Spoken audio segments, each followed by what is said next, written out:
પેલો મુદકારી હતો, હવે મુદદારી. હવે મુદદારી છંદ મજાનો છંદ છે. એમાં 2-3 ગીતો પણ બનેલા છે, એ પણ તમને હું કહીશ. એનું બંધારણ છે ગાલગા ગાલગા ગાલગા ગાલગા. એટલે ગાલગાના 4 આવર્તન છે. પેલામાં લગા ગા હતું, આમાં ગાલગા. આગળનો ગા આગળ આવી જાય છે, વચ્ચે લઘુ અક્ષર આવી. તો કાલે મેં તમને થોડુંક સમજાયેલું પણ. ગાલગા ગાલગા ગાલગા ગાલગા ગાલગા ગાલગા ગાલગા ગાલગા અચ્યુતમ કેશવમ કૃષ્ણદામોદરમ રામનારાયણમ જાનકી વલ્લભમ.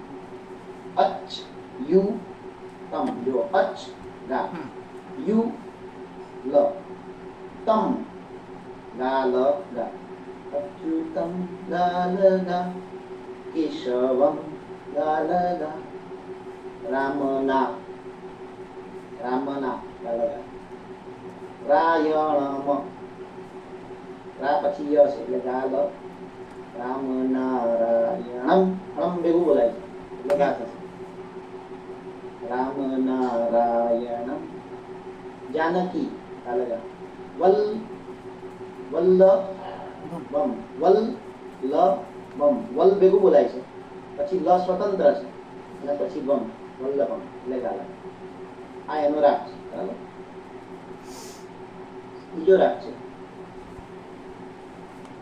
ગાલગા ગાલગા ગાલગા ગાલગા કોઈ સમજા નહીં કોઈ જાના નહીં જિંદગી કા સફર ગાલગા ગાલગા. બરાબર. આ એનો બીજો રાગ. એ રીતે પણ તમે લઈ શકો. જિંદગી ગાલગા. કા સફર. સફર શું થશે? લગા. કારણ કે સતત 3 લઘુ અક્ષરો છે. સફર સફર એવું બોલાય છે. સ અલગ બોલાય, ફર ભેગું બોલાય છે એટલે લગા થશે. જિંદગી કા સફર એ કે ગાલગા. સા સફર ગાલગા. કોઈ સમ ગાલગા. જા નહીં ગાલગા. કોઈ જા ગાલગા. ના નહીં કોઈ જાના નહીં ગાલગા ગાલગા. બરાબર. એટલે આ બીજો રાગ છે. બીજો રાગ છે એ મજાનો છે. એવી બેનને ગમશે. એમ છે ગાલગા ગાલગા ગાલગા ગાલગા ગાલગા ગાલગા ગાલગા ગાલગા. કયું ગીત છે? तेरे रश के कमर. मेरे रश के कमर तूने पहली नजर से नजर जब मिलाई मजा आ गया. मेरे रश के. એટલે આપણે જે હિન્દીમાં અમુક અક્ષરોમાં છૂટ વધારે લીધેલી પણ એ આપણે લઈ કરી લઈશું. મેરે રશ કે કમર ગાલગા ગાલગા तूने पहली नजर गालगा गालगा से नजर गालगा जब मिलाई गालगा मजा आ गया लगा गालगा मजा आ गया लगा गालगा. આ ત્રીજો રાગ. અસંખ્ય ગીતો આ બહેરની અંદર બનેલા છે. મારી જોડે લિસ્ટ છે પણ હું તમને બધા નહીં આપું કેમ કે પછી કન્ફ્યુઝન થાય આપણે લખવામાં અને સમજવામાં. તો આપણે એના પર થોડુંક વિચાર વિમર્શ કરીએ. ગાલગાના 4 અક્ષર. તો પ્રથમ અક્ષર ગા લેવાનું, વચ્ચેનો અક્ષર લઘુ હોવો જોઈએ. એની અંદર તમે મા, ઈ, નો, ની, નું, ના, જે, તે એવું પણ લઈ શકો. તમારા છંદને સુરક્ષિત રાખવા માટે છૂટછાટ લઈ શકો. રસ્વઈ અને રસ્વઉ બંનેને ગુરુ અક્ષર લઈ શકાય. એવી રીતે દીર્ઘઈ અને દીર્ઘઉ ને લઘુ અક્ષર તરીકે પણ લઈ શકાય. આ બધા છૂટછાટના નિયમ. સૌ શબ્દ હંમેશા ગુરુ જ આવશે. સૌ. દુઃખ દુઃખ એક જ ઝાટકે બોલીએ છીએ આપણે. એમાં કઈ સ્વર આપણો અવાજ લંબાતો નથી. દુઃખ દુઃખ આ ગા તરીકે લેવાય છે ગઝલની અંદર. એક શબ્દ ગા તરીકે લેવાય. દુઃખ દુઃખ એક એક એક મેં ઓર એક એક. એ હિન્દીમાં અને ઉર્દુમાં એક બોલાય છે. એક એટલે ગા તરીકે. અને આપણે ગાલા તરીકે પણ લઈ શકીએ બીજી રીતે. સુખ તો ગાલો, દુઃખ તો ગાલો, અને એક તો ગાલો, એવી રીતે પણ લઈ શકાય. પણ આ શબ્દ તમને સમજ. કોઈ શબ્દ છે, કોઈ શબ્દના માપ કેટલા જુઓ. કોઈ ગાલો, કોઈ કોઈ ગાગા, કોઈ ગા ગા તરીકે પણ કહે. કોઈ લગા, બરાબર, લગા, ગાગા, ગાલો, કોઈ કોઈએ કહ્યું એમ ગા તરીકે પણ લઈ શકાય. આ શબ્દ એવો છે જે આટલી બધી રીતે લઈ શકાય.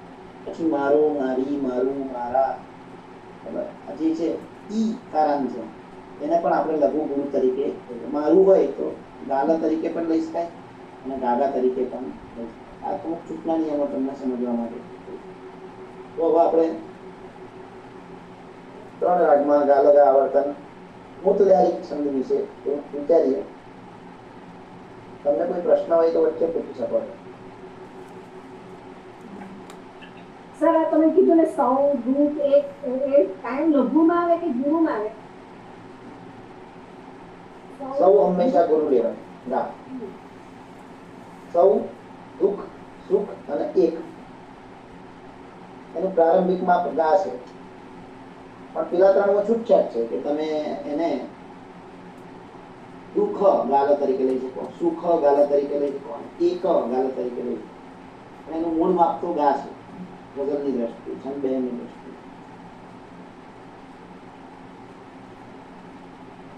હવે 3 રાગ મુજબ તમને એક લીટી કહું છું. આપણે બેઉ જણ કેમ મળતા રહ્યા, આપણે બેઉ જણ કેમ મળતા રહ્યા. પ્રશ્ન છે, બરાબર. એટલે એક બીજામાં મળતા રહ્યા. શેર છે. આપણે બેઉ જણ કેમ મળતા રહ્યા, એટલે એક બીજામાં મળતા રહ્યા.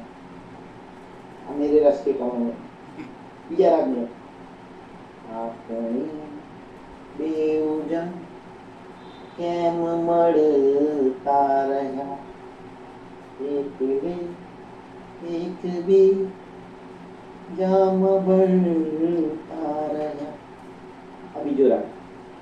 ત્રીજું અચ્યુતમ દેશમ. કેવી રીતે ગવાશે? કોણ સિંગર છે?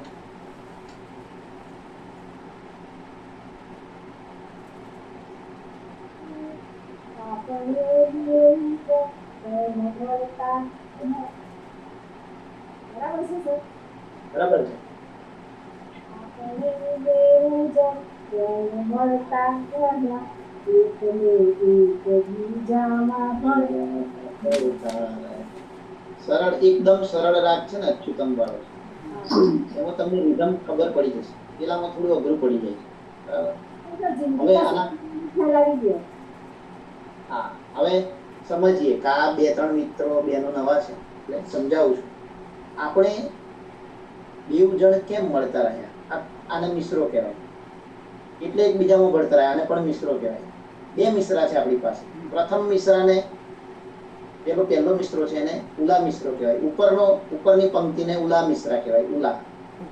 નીચેની પંક્તિને સાની મિશ્રા કહેવાય. એટલે ઉલા વત્તા સાની મળીને શેર બને. આપણો એક શેર બને. શેર કેવો દમદાર હોવો જોઈએ, એમાં કોઈ તાત્પર્ય હોવું જોઈએ, એમાંથી કઈ અર્થ નીકળતો હોવો જોઈએ, એમાં દાવો દલીલ હોય. જો ઉલા મિશ્રામાં પ્રશ્ન હોય તો સાની મિશ્રામાં એનો જવાબ હોય. ઉલા મિશ્રામાં કોઈ સમસ્યા હોય તો સાની મિશ્રામાં એનું સમાધાન હોવું. ઉલા મિશ્રામાં દાવો હોય તો નીચે દલીલ હોય, ઉપર દલીલ હોય તો નીચે દાવો હોવો. આવું થયું તો કેમ થયું? ગુલામ મિશ્રામાં કોઈ આશ્ચર્યની વાત હોય તો એનો ખુલાસો હોવો જોઈએ. કોઈ નેગેટિવ સેન્ટેન્સ હોય તો એમાંથી પોઝિટિવિટી આવી જોઈએ. આ ક્રોસ વેરિફિકેશન શેરની અંદર હોવું જોઈએ. સામાન્ય પંક્તિઓમાં એવું નથી હોતું, પણ ગઝલના પ્રત્યેક શેરની અંદર ચમત્કૃતિ હોય છે. એને શેરિયત કહેવાય. શેરિયત વગરનો શેર એ પક્ષી પાંખો વગરનો પક્ષી જેવું કામ કરે છે. એટલે એ ખાસ ધ્યાન રાખવાનું. શેર બનવું જોઈએ. શેર એટલે બબ્બર છે, જંગલનો શેર, જેને વાંચતા જ આપણને મજા આવી જાય. મારી હસ્તી મારી પાછળ એ રીતે વિસરાઈ ગઈ, આંગળી જળમાંથી નીકળી મેં જગા પુરાઈ ગઈ, અને શેર એટલે કંઈક એમાં તાત્પર્ય હોવું જોઈએ.